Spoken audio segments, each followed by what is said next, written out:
Beer गिल्सको कथा आजको भिडियोमा। एक बेलायती नागरिक बियर गिल्स, जसको पूरा नाम एडवर्ड माइकल गिल्स हो। उनी जुन 7 1974 मा जन्मिएका थिए बेलायतमा।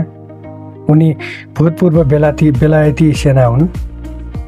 उनले सन् 1998 मा विश्वको सर्वोच्च शिखर सगरमाथाको सफलतापूर्वक आरोहण गरेका थिए। उनले म्यान भर्सेस वाइल्ड नामकको टेलिभिजन कार्यक्रम मार्फत हरेक कठिन परिस्थितिमा पनि मान्छेलाई सर्भाइभल गर्न जरुरी छ अथवा जीवन बचाउनको लागि सर्भाइभल नै मुख्य पोइन्ट हो भनेर देखाएका छन्।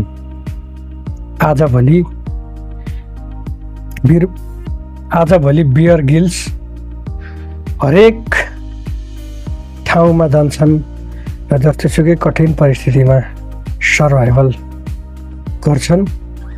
चाहे समुद्रमा होस्, चाहे मरुभूमिमा होस्, चाहे अमेजनको जङ्गलमा होस्, बियर गिल्स सङ्घर्ष गरिराखेका हुन्छन् र त्यही सङ्घर्षलाई म्यान भर्सेस वाइल्ड नामक टेलिभिजन सो बनाएर देखाउँछन्।